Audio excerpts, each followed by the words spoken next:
illegal na paraan. Yung tatay ko at isinuko ni Bongbong Marcos sa mga doon sa Netherlands, sa ICC.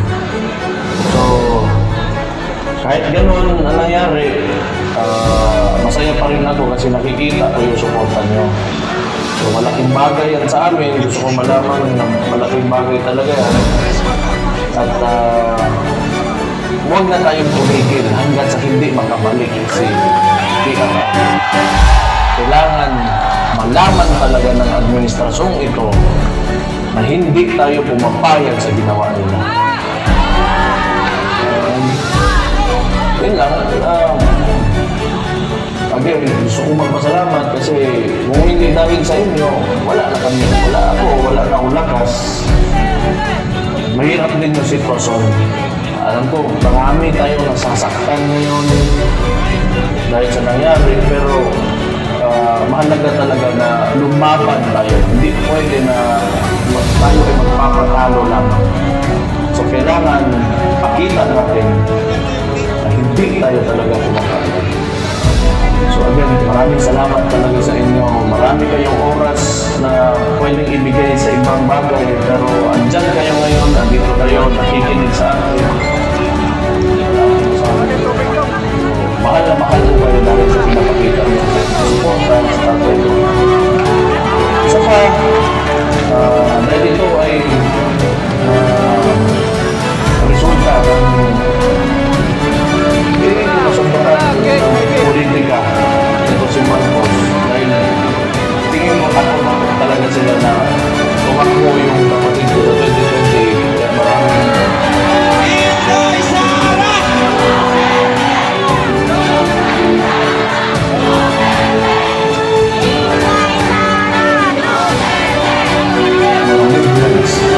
pumangatiwa sa politika laban sa pamilya namin na ginagawa ng administrasyon. So, gusto ko lang dahil I want to take this opportunity na huwag natin kalimutan yung mga issue, yung sagaa, pati yung sa PhilHealth, yung mga pera na hindi nila masagot. At yung kung paano ginagamit ang ayuda ngayon para sa eleksyon. Yun ang mahalaga rin. Hindi natin patuloy na i-question natin. At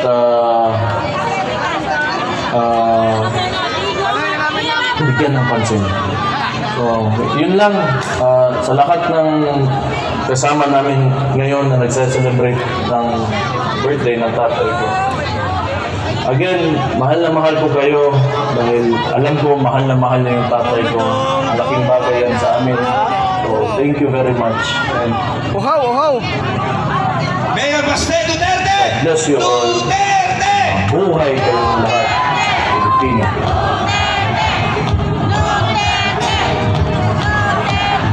Ayun naman mga kasama, sumapit na po ang takdang oras upang ating handugan ng awiting happy birthday ang ating mahal na Pangulong Rodrigo Roa Duterte. Hinahayaan po namin kayo kung may mga kandila kayo, wag lang foil. Kandila, taas ang kandila! Cellphone! May dalang foil dito! Cellphone! Okay, yung mga cellphone! Ilaw na lang ng cellphones natin! Lahat ng cellphones, ilawan natin kung wala kang kandila. Taas po natin yung mga cellphone kung may mga kandila. Kakantahan po tayo yung mga kake natin, yung mga kake. Yung mga cake. Okay. So, kakanta muna ng happy birthday. Sabay-sabay po tayo. Sige, kuya. Alright, everybody sing! Happy birthday to you. Happy birthday to you.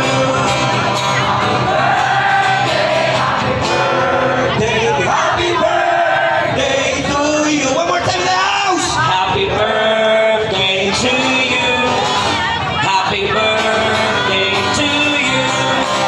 Happy birthday, happy birthday, happy birthday to you. Isa pa.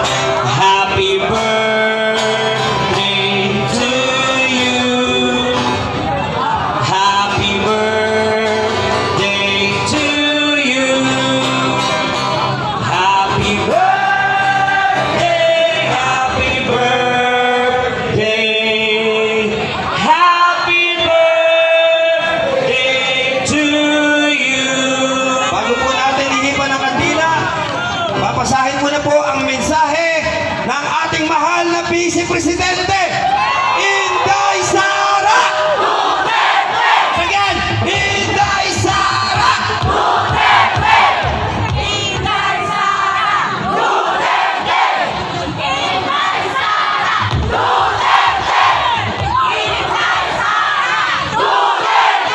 Okay, kuya, pakiplay na po ang video message ng ating Vice Presidente, Inday Sara.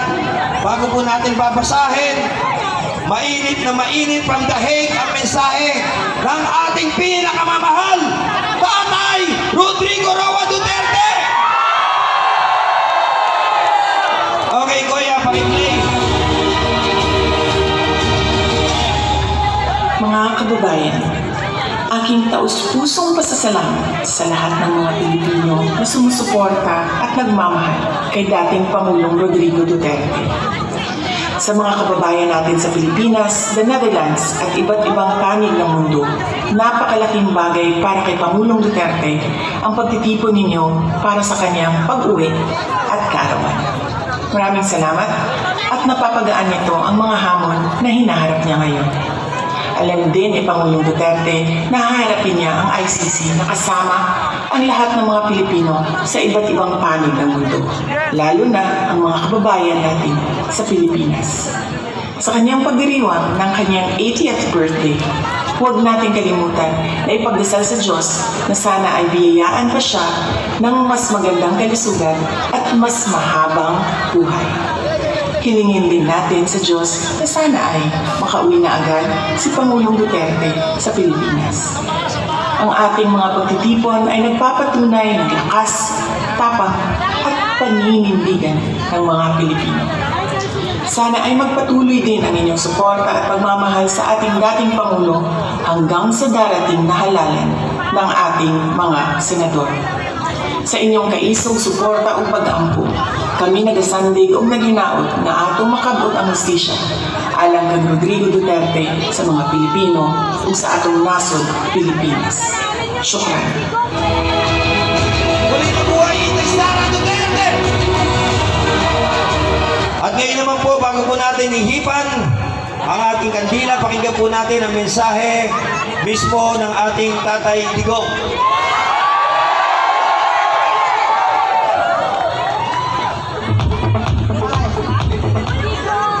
Ang babasahin ko po sa inyo ngayon ay binasa na po ni VP Sara ko sa para kay Tatay Digong. Ito po ang thank you prayer ko ng ating mahal na Tatay Digong itong araw ng kanyang birthday.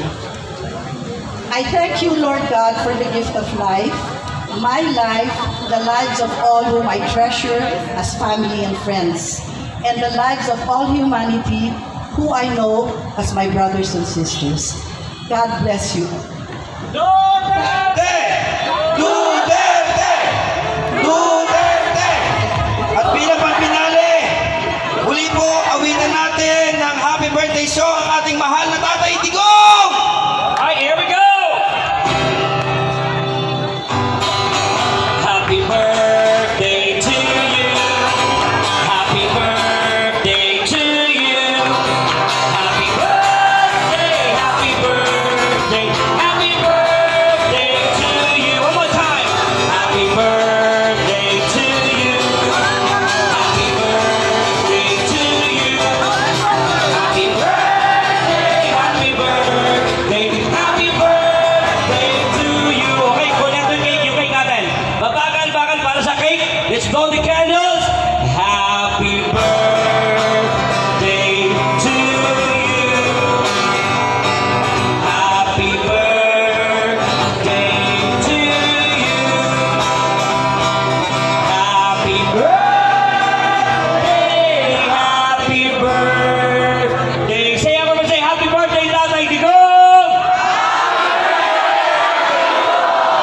Happy birthday to you.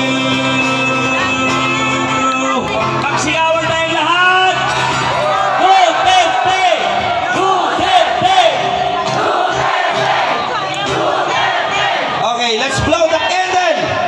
1, 2, 3! Palakpakan, mabuhay ang mga Duterte! Marami po salamat at ngayon naman po sa punto pong ito, bigyan naman natin ang pagkakataon. Ay, sumabit.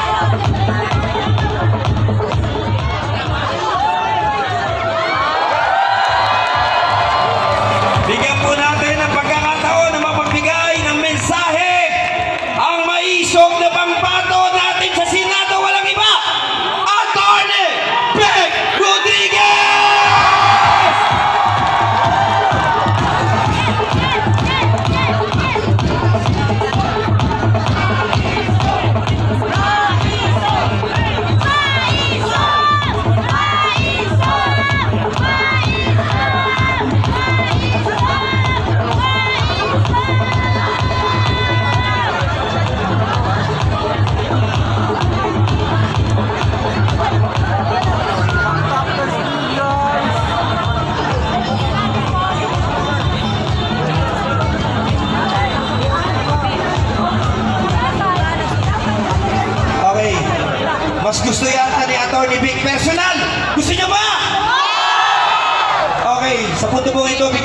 bigyan ng pagkakataon, syempre, itong attorney na to, kakaiba ito.